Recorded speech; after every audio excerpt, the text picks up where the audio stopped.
नमस्कार मित्रों, knowledge networks में आपका स्वागत है। आज की हमारी बातचीत का जो टॉपिक है वो है जेन जी। जेन जी क्या होता है और उनकी भाषा, खास करके उनकी भाषा आजकल काफ़ी चर्चा में है। आज का ज्वलनशील टॉपिक है, मतलब बर्निंग टॉपिक है ना, कि जी इनकी भाषा हमारी भाषा से आमतौर पे जो हम भाषाएं बोलते हैं उनके मुकाबले अलग क्यों है। मतलब उनकी भाषा हमारी भाषा जो आमतौर पे हम लोग इस्तेमाल करते हैं उससे अलग क्यों है, और उसमें कुछ इस प्रकार के शब्द इस्तेमाल किए जाते हैं जो कि आमतौर पे जनता उन्हें नहीं समझ सकती। हमने पहले एक वीडियो बनाया था, उसमें हमने सभी पीढ़ियों का जो नामकरण है, उनकी उत्पत्ति और कौन कौन सी सन से लेकर के कौन से ईयर तक के जो लोग, मतलब कि फलाने ईयर से फलाने अमुक ईयर तक जो लोग इस धरती पर आए, उनकी जनरेशन को क्या नाम दिया गया, इस बारे में हम पहले बातचीत कर चुके हैं अपने पहले वाले वीडियो में। इस बार आज का जो हमारा वीडियो है वो पर्टिकुलर जेन जी को समर्पित है। जेन जी नहीं, जेन जी, ये भी एक बात है, इसमें अभी एक बात करेंगे हम आगे अपनी बातचीत में। तो इनकी जो भाषा है वो हमारी भाषा से क्यों अलग है। तो पहले तो हम फिर से एक बार ये बात कर लें कि जो जेन जी है, ये शब्दावली, ये शब्द, ये नामांकन, ये नामकरण उन लोगों के लिए है जो 1997 से लेकर के 2012 के बीच में इस धरती पर आए। 1997 फ्रॉम 1997 टू 2012 तक वो इस धरती पर जिन्होंने जन्म लिया, वो उनके लिए उनकी पीढ़ी को जेन जी कहा जाता है ना। अब क्या है कि वो समय युवक है, मतलब 30 साल से, अगर हम 97 की भी बात करें तो वो अभी 30 साल के, मतलब उनमें से सबसे बड़ा है, वो अभी 30 साल का नहीं हुआ है। तो आप ये माने कि वो मतलब 14 साल से लेकर के 30 साल 29 साल की उम्र तक के जो लोग हैं फिलहाल आज की तारीख में, उन लोगों के लिए जेन जी शब्द का इस्तेमाल किया जाता है। मतलब आप कह सकते हैं कि बिल्कुल नई पीढ़ी जो है, जो इस समय संघर्ष भी कर रही है पढ़ाई लिखाई में, नौकरी के लिए, व्यापार स्थापित करने के लिए, और अनेक उनके अपने मुद्दे भी हैं, है ना। तो आज की हमारा बातचीत का विषय है कि मतलब उनकी जो भाषा है, जो उनकी भाषा है, जो उनका टेम्परामेंट है। टेम्परामेंट तो हमेशा से अलग होता ही रहा है, सभी जानते हैं कि भाई एक जनरेशन गैप होता है, एक जनरेशन और दूसरी जनरेशन का टेम्परामेंट अलग भी होता है। ज़्यादातर वो ज़्यादा विस्तारित होता है, ज़्यादा उग्र भी होता है। यंग एज में होता ही है, ऐसा नहीं है कि वो हमेशा ऐसे रहेंगे। हम भी अपनी उम्र में ऐसे ही थे, जब हम इस एज से 20, 22, 23 साल की उम्र के थे, है ना। हमसे बड़े वाले भी थे, हमसे बाद वाले भी रहेंगे, स्वाभाविक है।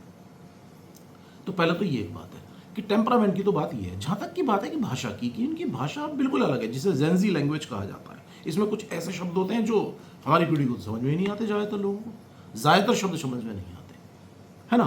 तो ये भी एक मतलब एक प्रकार का ये बोन ऑफ कंटेंशन है। बोन ऑफ कंटेंशन किसके बीच में? बोन ऑफ कंटेंशन हमारी पीढ़ी के बीच में, हमसे पहले वाली पीढ़ियों के बीच में, हमारे से बाद जो जनरेशन एक्स है उसके, ये मिलेनियल है, उनके बीच में, और जेन जी के बीच में, क्योंकि जेन जी की भाषा बिल्कुल उनसे भिन्न है। अब सवाल उठता है भिन्न क्यों है। देखिए, सबसे पहले तो आप ये समझ लीजिए कि भाषा का जो परिवर्तन है एक शाश्वत नियम है, एक कंटिन्यूस नियम है। भाषा परिवर्तित होती रहती है। भाषा का परिवर्तन होना कुछ भी गलत नहीं है, कुछ भी ऐसा नहीं है जो आजकल हो रहा है। जो हम अंग्रेजी आज बोल रहे हैं वो आज से 50 साल पहले नहीं बोली जाती थी। उसमें बहुत सारे शब्द ऐसे हैं जो नए आए हैं डिक्शनरी में। आप 50 साल पहले की, 70 साल, 80 साल, 100 साल पहले की अगर इंग्लिश डिक्शनरी को देखेंगे तो उसमें वो शब्द ही नहीं मिलेंगे आपको, जिनको हम आज आमतौर पर उच्चारण कर रहे हैं। मैं अभी उदाहरण के तौर पर भी समझाऊंगा आपको। और ऐसा अंग्रेजी में नहीं है, हिंदी में भी है। जो आज हम हिंदी बोलते हैं, मैं तो ये कहूँगा कि ज़्यादा बेहतर बोलते हैं, ज़्यादा शुद्ध बोलते हैं। चाहे सोशल मीडिया का प्रभाव कह लीजिए, चाहे पढ़े लिखे होने का स्तर की बात कर लीजिए, अखबार की, किताबों की कुछ ज़्यादा पढ़ने का असर कह लीजिए, लेकिन आज वो हिंदी जो हम बोलते हैं वो आज से 50 साल पहले नहीं बोली जाती थी। अच्छी थी या बुरी थी वो अलग हो सकता है, वो सबका पर्सनल व्यू भी हो सकता है, लेकिन ये फैक्ट है कि आज की भाषा ज़्यादा बेहतर है अनेक मायनों में। तो जाहिर तौर पे जिस हम आज जेन जी लैंग्वेज कह रहे हैं, वो भी उसका अपवाद नहीं है। भाषा में परिवर्तन एक शाश्वत नियम है, वो चला आ रहा है, चला आता रहेगा, आगे भी रहेगा। तो इसको इस दृष्टि से देखे जाने की जरूरत है। कई बार ये होता है कि वो आपस में कुछ ऐसी बातें करते हैं जो वो हमसे छुपाना चाहते हैं, इसलिए वो इस प्रकार के कोड वर्ड्स का इस्तेमाल करता है। अरे भाई, कोड वर्ड्स नहीं है, वो उनकी भाषा है, वो छुपाने के लिए नहीं करते। छुपाने के लिए तो वो कोई भी बात कर लेंगे। आजकल नेट उपलब्ध है, मेरे सामने अगर जेन जी के दो लोग हैं और आपस में कोई कोड वर्ड इस्तेमाल करेंगे, I can check it on net, मैं नेट पे चेक कर लूंगा उसका क्या मतलब है। वो छुपाने के लिए नहीं कर रहा हो, छुपाना होगा, छुपाना और कानाफूसी करना या अपने से बड़ों से कुछ बातें छुपाना, वो भी हमेशा से होता रहा है, हजारों सालों से होता रहा, पीढ़ी दर पीढ़ी रहता है। हम भी जब शरारती हमारे काम हुआ करते थे कि अभी छत पे जाकर के पतंग उड़ानी है, इसके बाद ये करना है और उसके बाद वो करना है, फलाने को पीट के आना है, मतलब उदाहरण के लिए कह रहा हूँ। तो मतलब कहने का ये है कि वो बातें हम अपने पेरेंट्स के सामने नहीं करा करते थे, कानाफूसी करके करा करते थे। फ़ोन वगैरह तो उस ज़माने में नहीं होते थे ज़्यादा, मोबाइल तो बिल्कुल ही नहीं थे। तो ये कोई नई चीज़ नहीं है, ये बातें छुपाना एक अलग बात है, लेकिन वो इसलिए इस भाषा का इस्तेमाल कर रहे हैं, बिल्कुल गलत, ये कोनोटेशन ही गलत है। हाँ, उनकी भाषा अलग है, क्योंकि भाषा में समय के साथ जो परिवर्तन या हमेशा से आते रहे हैं वो इस समय भी आ रहे हैं। सोशल मीडिया का प्रभाव या पढ़े लिखे होने का प्रभाव का असर की वजह से वो थोड़ा सा तेज हो गया, उनका पेस तेज हो गया, उनकी स्पीड तेज हो गई है, एक्सक्लेरेशन तेज हो गया, जिसे कहा जाए वृद्धि दर हो गई है उसमें, बस उसमें भी उतार चढ़ाव आता रहता है ना। तो कहने का तात्पर्य ये है, इस प्रकार का मतलब नेगेटिव भ्रम फैलाना मेरे ख्याल से बिल्कुल भी उचित नहीं है। देखिए, अगर आप इस चीज़ को पॉजिटिव ढंग से समझेंगे तो ये कोई नई चीज़ नहीं है जो इसी बार हो रही है। मैं पुनः ये बात कहूँगा। अब देखिए, उदाहरण के तौर पे मैं आपको ये बताऊँ कि ब्रदर की बजाय स्लैंग्स इस्तेमाल किए जाते हैं, ब्रदर की बजाय ब्रो शब्द का इस्तेमाल कर देना। मेरे ख्याल से ये हमारी पीढ़ी में भी एक्सेप्ट कर लिया गया था पहले ही। बहुत सारे शब्द हैं जो जिन्हें जेन ज़ी स्लैंग्स के नाम पे से बोला जा रहा है, लेकिन वो एक्चुअल में मिलेनियल्स में भी और जेन एक्स में भी मतलब लगभग इस्तेमाल होने शुरू हो गए थे। जैसे वाइब्स, ठीक है, कूल, मतलब कोई अच्छी चीज़ लग रही है, कोई ठीक ठाक लग रही है तो उसे कूल कहा जाएगा। हेलो की बजाय हाय शब्द का इस्तेमाल करना, ये हमारी पीढ़ी से थोड़ा शुरू हो गया था। हमसे पहले वाली पीढ़ी इसका विरोध करा करती थी, ये क्या हाय हाय लगा रखी है। हमारे पेरेंट्स भी, मेरे को याद है मेरी मदर कहा करती थी ऐसा, जब हम कभी इस्तेमाल करते थे, मेरी सिस्टर्स आपस में इस्तेमाल करती थी अपनी फ्रेंड्स के साथ हाय शब्द का। बट हाय एक अभिवादन का मतलब एक स्वरूप है और वेल एक्सेप्टेड है, और ये जेन ज़ी में ही नहीं है, हमारी जनरेशन में भी पूरी तरह से एक्सेप्टेड था। ये मिलेनियल्स में भी था, जेन एक्स में भी था, जेन ज़ी में भी है ना। तो ये ऐसे बहुत सारे शब्दावली हैं। इस हमसे पहले वाली जो जनरेशन थी, जिसे हम बेबी बूमर्स के बारे में कहते हैं, उनके यहाँ भी कुछ शब्द थे जो उनसे पहले वाली पीढ़ी के दौरान इस्तेमाल नहीं होते थे। एक उदाहरण के तौर पे एक शब्द इस्तेमाल करता हूँ मैं, okay, I am okay. Okay शब्द उससे पहले वाली पीढ़ी में नहीं इस्तेमाल होता था, जिसे हम साइलेंट जनरेशन या उससे पहले की जो बिल्डिंग जनरेशन या ग्रेटेस्ट ऑफ ओल्ड जनरेशन इस्तेमाल किया जाता है जिन जनरेशन के लिए, उस दौरान ओके शब्द का भारत में खासकर या विकासशील देशों में इस्तेमाल नहीं होता था। ओके शब्द उस जनरेशन के समय पर शुरू हुआ और हम बचपन से सुनते आ रहे हैं ओके शब्द।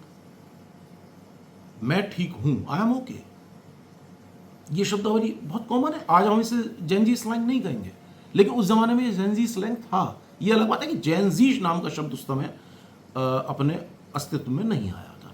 तो इस चीज़ को ना बहुत ही नॉर्मल तरीके से इसे समझना चाहिए। अब एक दूसरा इशू ये है कि ये जो शॉर्ट लैंग्वेज इस्तेमाल की जा रही है, ये हैबिट आखिर क्यों पड़ रही है। ये समय के साथ ये शॉर्ट लैंग्वेज का इस्तेमाल करना, ये आखिर किस चीज़ को प्रतिबिंबित करता है, ये किस चीज़ का रिफ्लेक्शन है। ये रिफ्लेक्शन एक व्यू है कि ये लैक ऑफ पेशेंस जो कि यंग जनरेशन में होता है। ये भी हमेशा से यंग जनरेशन में रहा है। हर एक पीढ़ी में ये जब यंग एज में ये आपको लैक ऑफ पेशेंस वाला फेनोमेनन आपको ऐतिहासिक रूप से नज़र आएगा। आजकल खासकर की जो नई चीज़ आई है, जैसे कि जब आज से करीब 100 वर्ष पहले जब किताबें नई तौर पर आई, तो किताबों ने जब पब्लिश होनी शुरू हुई तो उन्होंने समाज में व्यापक परिवर्तन लेके आया।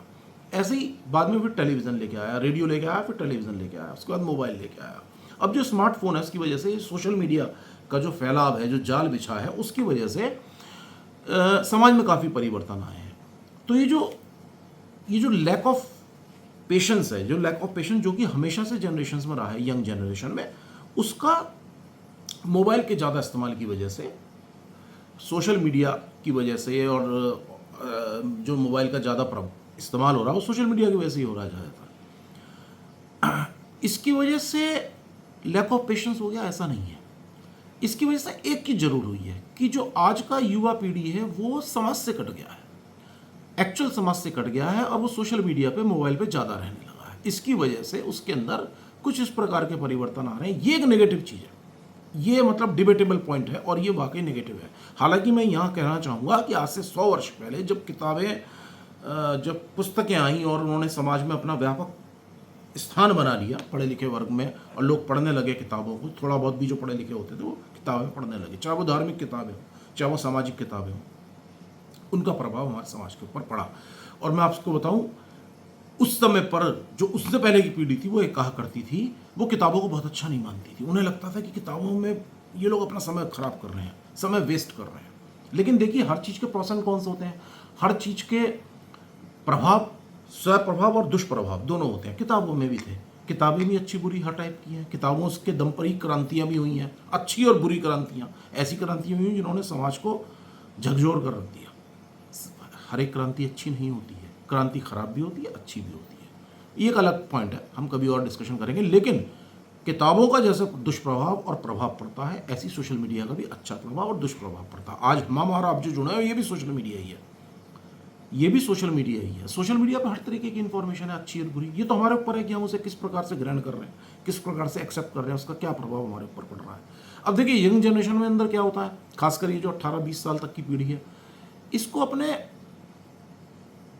इसको किसी भी विचार से एकदम से प्रेरित हो जाना कोई नई बात नहीं है। किसी की भी बातों में इनका उलझ जाना, नेगेटिव बात में, कोई ऐसी चीज़ नहीं है जो पहली बार हो रही है। ये इनका दोष नहीं है, ये भी हमेशा से पीढ़ियों में रहा है ना। तो सोशल मीडिया के प्रभाव की वजह से ये जरूर हुआ कि मतलब किताबों को भी दोष दिया जाता था पहले। आज सोशल मीडिया को हम दोष दे रहे हैं कि ये समाज से कट गए हैं, तो ऐसे किताबों के लिए भी दोष दिया जाता। मतलब कहने का मेरा तात्पर्य ये है कि समाज में तब उस समय के बड़े लोग कहते थे कि ये क्या कोई काम के नहीं धाम के, दिन भर किताब पढ़ते रहते हैं बैठे हुए सुबह से शाम तक। इसने तो दुकान पे बैठना बंद कर दिया, हर वक्त किताबों में घुसा रहता है, इसने खेलकूद बंद कर दिया है, इसने खेती पे जाना बंद कर दिया है। तो इस प्रकार की बातें इस्तेमाल की जाती थी आज से लगभग 1 शताब्दी पहले, जब किताब अपना स्थान बना रही थी, पुस्तकें अपना समाज में स्थान बना रही थी। आज ये काम सोशल मीडिया के साथ हो रहा है। तो सोशल मीडिया बुरा नहीं है, लेकिन सोशल मीडिया की वजह से, इसके अधिक इस्तेमाल की वजह से समाज से कट जाना हमारी इस पीढ़ी के लिए, जेन ज़ी के लिए, ये थोड़ा सा इसके अंदर एक lack of patience, lack of practicality, impractical हो गई है कई मायनों में। तो ये भी एक कारण है, ये कारण है, और ये कारण मुझे लगता है कि बिल्कुल सही है। अगर हम अगर जेन ज़ी भाषा की बात करें, तो अब जैसे मैंने अभी बताया कि बहुत सारी चीज़ें ऐसी हैं जो हमारी जनरेशन के समय से थी। जैसे बाय द वे के लिए अगर वो लिखते हैं तो BTW, हम भी इस्तेमाल कर रहे हैं इस चीज़ को। मैं समझता हूँ, अगर मैं आई थिंक 10-15 साल से तो मैं भी इस्तेमाल कर रहा हूँ, लेटर लिखते हुए या किसी भी चीज़ को लिखते हुए, सोशल मीडिया पे व्हाट्सअप मैसेज करते हुए फ्रिक्वेंटली यूज़ कर रहे हैं हम लोग इसको, BTW शब्द को। यस के लिए यप, YUP, मतलब किसी चीज़ के लिए एग्री होना या कह देना या सहमत होने के लिए इस प्रकार के शब्द। प्लीज़ के लिए PLS लिख देना, बस लिखने की बात कर रहा हूँ फिलहाल मैं। थैंक्स के लिए THX लिख देना। जैसे फॉर एग्जाम्पल मेरा शहर है मेरठ, तो मेरठ के लिए MRT लिख देना। लखनऊ के लिए LKW लिख देना। तो ये मान लिया जाता है कि ये समझ जाएंगे। तो ये कुछ ऐसी चीज़ें हैं जो कि बिकॉज के लिए BCOZ लिख देना, पूरी स्पेलिंग की बजाय, BECAUSE की बजाय BCOZ, बिकॉज, है ना। तो ये कुछ ऐसी शब्दावली हैं जो कि हमारी जनरेशन से इस्तेमाल हो रही हैं, मतलब पिछले 15-20 सालों से तो व्यापक रूप से इस्तेमाल हो रही हैं, लेकिन है ये जेन ज़ी स्लैंग ही, है ना। लेकिन कुछ शब्द ऐसे हैं जैसे कि जो इसी पीढ़ी से स्टार्ट होने शुरू हुए हैं, वो हमारे लिए थोड़ी अनअंडरस्टैंडेबल है। लेकिन अगर आप देखेंगे तो वो एक्चुअल में वो नई भाषा में एडॉप्टेड शब्द है। कुछ समय में ये भी हमारी भाषा का हिस्सा बन जाएंगे, और वो शब्द गलत नहीं है। हम जेन ज़ी के बारे में कह देते हैं कि भाई इनके अंदर ये अवगुण है, ये अवगुण है, लेकिन वो शब्द गलत नहीं है। जैसे कि एक शब्द है डिलिलू शब्द जो है वो ज़्यादातर जो इस्तेमाल किया जाता है फैंटेसी वगैरह के लिए इस्तेमाल किया जाता है। वैसे होता है ना इम्प्रैक्टिकल, जैसे मैंने कहा, तो वो जो होते हैं ना अनरियलिस्टिक फैंटेसी, सपनों में रहना, इस प्रकार के शब्दों के लिए डिलिलू शब्द का इस्तेमाल किया जाता है। मेरे को भी सोचने में वक्त लग गया, मैंने मतलब जिसके बारे में कल को पढ़ा था, तो अभी फिर से मेरे दिमाग से निकल गया था, और मेरे को 2-4 सेकंड का पॉज करना पड़ा ये सीखने, ये याद करने के लिए कि डिलिलू का क्या मतलब होता है ना। लेकिन ये जो परिवर्तित होने वाला फेनोमेना है ना, ये हमेशा चलता रहेगा। एक शब्द है FOMO, fear of missing out. ये शब्द भी लगभग हर एक जनरेशन में इस समय इस्तेमाल हो रहा है। शेयर मार्केट में बहुत होता है ये शब्दावली इस्तेमाल। मेरा बिजनेस खुद का शेयर मार्केट का है, मैं इसलिए ये चीज़ बहुत आसानी से देखता हूँ। ये चैनल्स पे इस्तेमाल होते हैं, फियर ऑफ मिसिंग आउट, कि हमें ऐसा लगता है कि मार्केट अब जाएगा तो हम अब नहीं खरीद पाए तो फिर कब खरीदेंगे, तो फियर ऑफ मिसिंग आउट, इस चक्कर में लोग खरीद लेते हैं और पता चला उसके बाद मार्केट तो चढ़ा नहीं और बल्कि गिर गया। तो खैर ये एक अलग बात है। तो ये जो है ये फियर ऑफ मिसिंग आउट, ये भी एक शब्दावली है जो कि जेंजी स्लैंग है। और ये एक शब्द है, जैसे मैंने अभी इसी बातचीत में एक शब्द इस्तेमाल किया, pros and cons. Pros and cons का मतलब है फायदा और नुकसान। ये शब्द मुझे नहीं लगता कि आज से 60-70 साल पहले अंग्रेजी में इस्तेमाल किया जाता था नॉर्मल तौर पे, लेकिन आज ये हमारी सामान्य भाषा का अंग है। एक शब्द होता है स्पाउस, जो कि जीवन साथी के लिए इस्तेमाल किया जाता है। स्पाउस शब्द आज नॉर्मल भाषा का अंग है, लेकिन ये जेंजी नहीं है, लेकिन ये आज से 40-50 साल पहले ये लगभग जेंजी भाषा का ही अंग था। ये उस समय पर ही इस्तेमाल में आना शुरू हुआ था। आज से 50 साल से पहले जो अंग्रेजी इस्तेमाल हुआ, स्पाउस शब्द का इस्तेमाल किया जाता, वाइफ, हस्बैंड, लाइफ पार्टनर, इस प्रकार के शब्द इस्तेमाल की जाती थी। Spouse was not in common use, this word was not in common use. ये हमारे समय में, जो हम जेन जी थे तो उस समय इस्तेमाल हुआ, जेन जी थे, है ना, जब हम उस एज ग्रुप पे थे जिसे आज जेन जी कहा जाता है। मेरा मतलब यहाँ पे ये है। तो मतलब ये मेंटल इशू नहीं है, ये एक्चुअल में एक जनरेशनल इशू है, और इशू भी नहीं है, ये एक जनरेशनल फेनोमेनन है। हम इसे नॉर्मल तौर पे जनरेशनल फेनोमेनन के रूप में ही एक्सेप्ट करें, उस नज़रिए से देखें, तभी हम इस चीज़ को समझ पाएंगे। अदरवाइज वो तो एक खाई बढ़ती जाएगी ऐसे दो जनरेशन्स के बीच में, जो कि ऑलरेडी होती ही है, हमेशा दो पीढ़ियों के बीच में होती है खाई। और वही खाई फिर हमारी अपनी आने वाली पीढ़ी से, आज जो इस समय बिल्कुल युवा है, उसके साथ अगर वो खाई बढ़ेगी तो ये अच्छा तो होगा नहीं। वैसे भी आप ये सब सोचें कि सिर्फ इसलिए कि उनकी भाषा हमसे थोड़ी सी अलग है, वही भाषा जो कि हमारी भी अपने से पहले वाली पीढ़ियों से अलग थी, इस वजह से हम उनके साथ खाई बढ़ा लें, इससे ज़्यादा दयनीय विचार और क्या होगा। मेरे ख्याल से इसको अवॉइड करना चाहिए, इस चीज़ को। खैर हम बात कर रहे थे जैसे कि, खैर ये जो हमारा वीडियो है ये इस बात के लिए नहीं है कि मैं आपकी वोकेबलरी उस चीज़ को बढ़ाऊँ कि भाई जो है कौन से शब्दों का इस्तेमाल करते हैं, लेकिन उदाहरण के तौर पे मैं कह रहा हूँ जैसे कि वोक, जागरूक होने के लिए वोक शब्द का इस्तेमाल किया था। मेरे ख्याल से अवेकन शब्द से प्रेरित है, ड्रिवन वर्ड है ये। अवेकन का मतलब भी यही होता है, जागरूक हो जाना, है ना। तो ये भी एक जेंजी स्लैंग है। और सॉल्टी हो जाना, सॉल्टी होने को नाराज होना कहते हैं, नाराज होने के लिए सॉल्टी शब्द का इस्तेमाल किया जा रहा है। टू द पॉइंट बोलने को सैवेज शब्द का इस्तेमाल किया जाता है। ये भी एक ऐसा शब्द है जो कि पिछले 10-12 सालों से नॉर्मल कॉमन लैंग्वेज का हिस्सा है। और किसी को शो ऑफ कर रहे हैं तो वो फ्लैक्स शब्द का इस्तेमाल करते हैं, फ्लैक्स दिखावा करने को, शो ऑफ को के लिए फ्लैक्स शब्द का इस्तेमाल करते हैं। ये भी देखिए डायरेक्ट वर्ड है, आपने देखो जो होर्डिंग वगैरह बनते हैं उसके लिए फ्लैक्स क्या, दिखावा ही तो है, दिखावा ही तो किया जाता है, एडवर्टाइजमेंट के लिए इस्तेमाल किया जाता है ना, फ्लैक्स लगाए जाते हैं, या कोई कार्यक्रम होता है तो उसमें फ्लैक्स वगैरह लगाए जाते हैं, ये बताने के लिए कार्यक्रम किस विषय में है, किस संगठन के तत्वाधान में हो रहा है, तो वो वही फ्लैक्स उसी से जुड़ा गया है, वो शो ऑफ। एक शब्द है जो कि एटीट्यूड के लिए इस्तेमाल किया जाता है और पिछले 15-20 सालों से आ रहा नॉर्मल भाषा का अंग बन गया अभी है, वो है स्वैग। एक पंजाबी गाना भी बड़ा लोकप्रिय हुआ था, अब मुझे इस समय उसकी वर्डिंग नहीं याद आ रही है, याद आएगा तो बताऊंगा अभी अगर बातचीत के तौर पे, लेकिन उसके लिए इस्तेमाल किया जाता है ये शब्द स्वैग। स्वैग शब्द नॉर्मल इस्तेमाल किया जाता है। अमेजिंग शब्द के लिए लिट शब्द का इस्तेमाल किया जाता है। लिट का क्या मतलब है, जैसे माचिस जलाते हैं, लिटिंग मैच, यही शब्द पहले से इस्तेमाल हुआ है, लिट। लेकिन अमेजिंग के लिए लिट शब्द का इस्तेमाल जेंजी से ही शुरू हुआ है।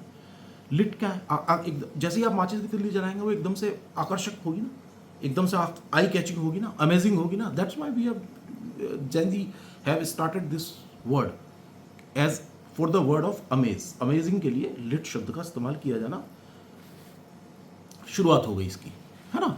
एक शब्द था गोट।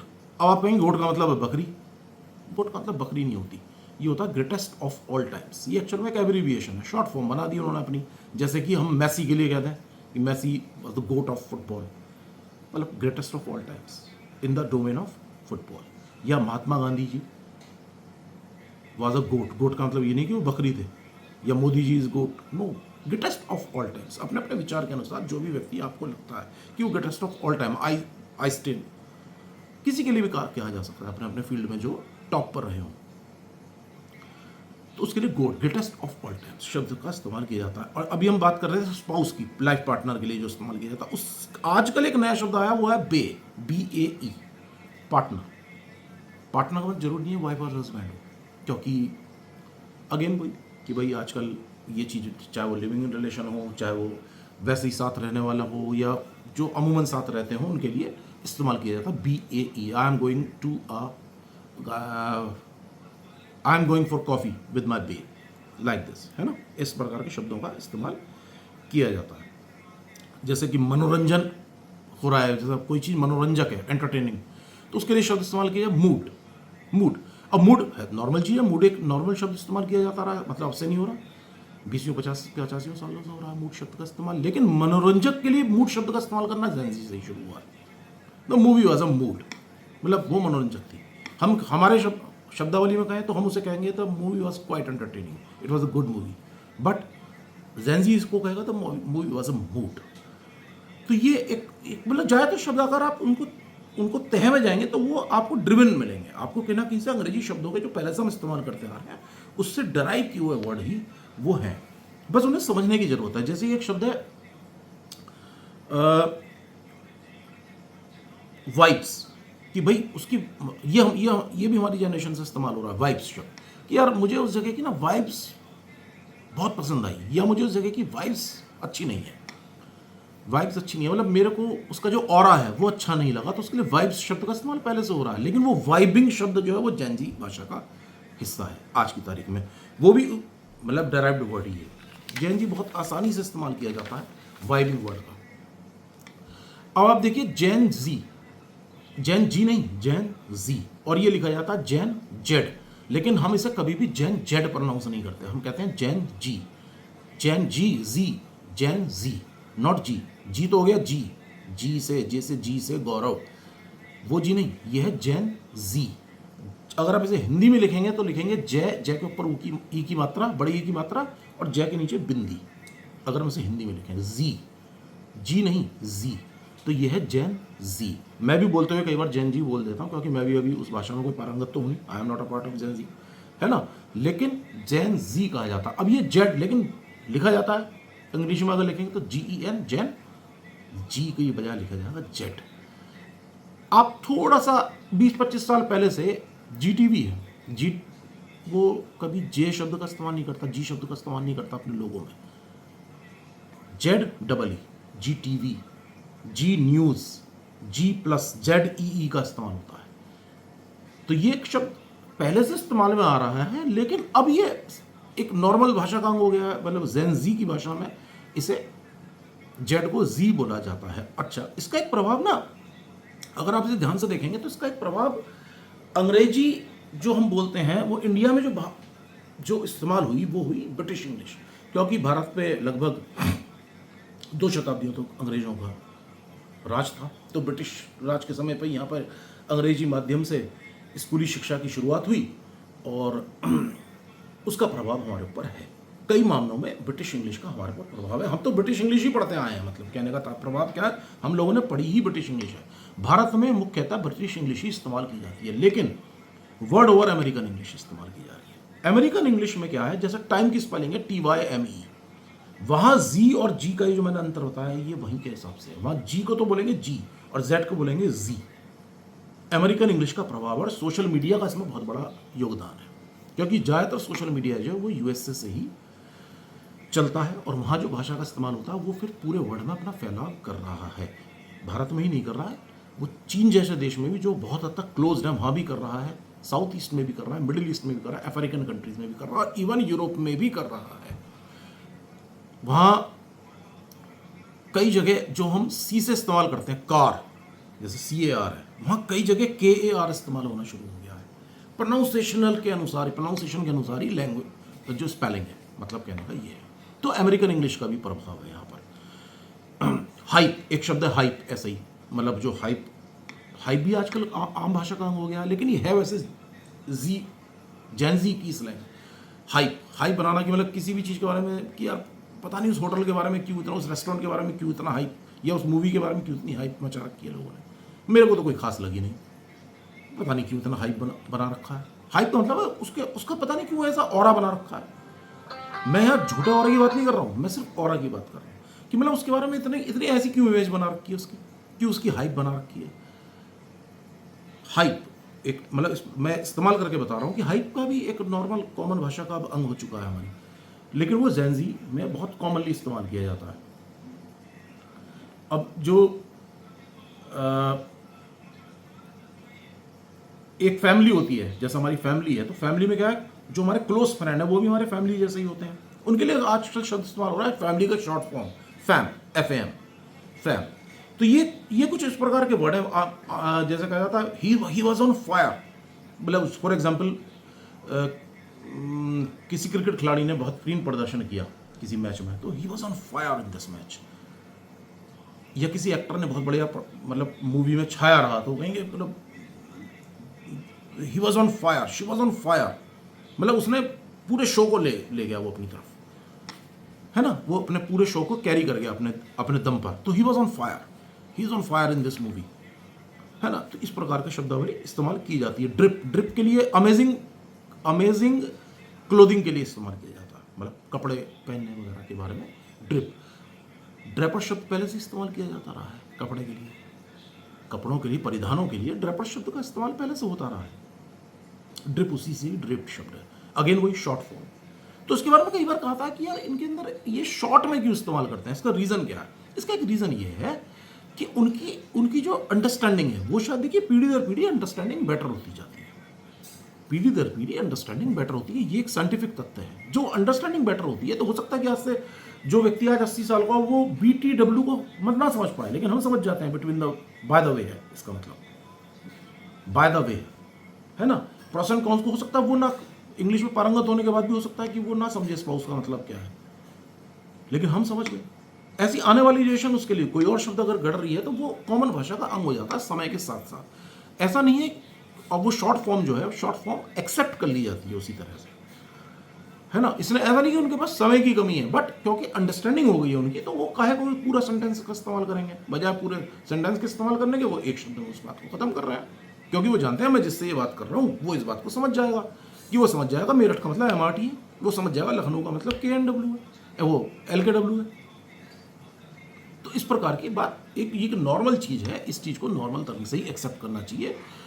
ये कोई इस अगेन मैं वही कहूँगा उस लैंग्वेज में कि ये कोई इसके बारे में ऐसी कोई नेगेटिव हाइप बनाने की ज़रूरत नहीं है, जरा सी भी ज़रूरत नहीं है। और याद रखिए अगर इस प्रकार की बातें हैं तो ये खाई को पैदा करती हैं दो जनरेशन्स के बीच में, जेन ज़ी के विषय में और हमारे बीच में। और याद रखिए पहले वाली पीढ़ी को जाना है, हर एक पीढ़ी जाती है, हमें भी जाना है, हमारे बाद वालों को भी जाना है, हमसे पहले वालों को भी जाना है। और जाते हुए इस दुनिया को, इस राष्ट्र को, इस धर्म को, इस समाज को उसी आने वाली पीढ़ी को दे करके जाना है जो उसे वो संभालेगी। हम हमेशा नहीं अमृत पी के नहीं आए, हम हमेशा के लिए इस दुनिया में नहीं रहेंगे। अल्टीमेटली हमें जाना है, पहले वाली हर एक पीढ़ी को जाना होता है, वो आने वाली पीढ़ी को सौंप के जाना। तो अगर इसी प्रकार से हम उन्हें मूर्ख समझते रहेंगे या हम उन्हें ऐसा मानते रहेंगे वो जो कुछ भी कर रहे हैं सब गलत ही है, समझाना है, सही रास्ता को दिखाना है, बट उन्हें हमेशा उनके मार्ग को गलत ही मानना, उनकी भाषा को गलत मानना, उनके विचारों को गलत मानना, जो कि हमेशा से होता रहा है। वैसे आने वाली पीढ़ी को हमेशा कम अकल माना जाता है, लेकिन वो एक्चुअल में कम अकल नहीं होती, वो हमसे ज़्यादा बेहतर होती है। लेकिन कुछ वैल्यूज़ को उनके अंदर इंग्रेड करना है, इसका मतलब ये नहीं है कि हम उन्हें मूर्ख समझते रहें और मूर्ख समझ के हम जो है उनको एक सिरे से खारिज कर दें।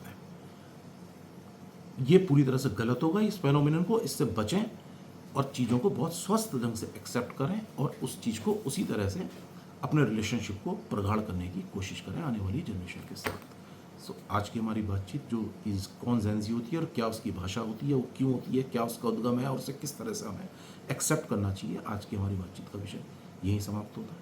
धन्यवाद।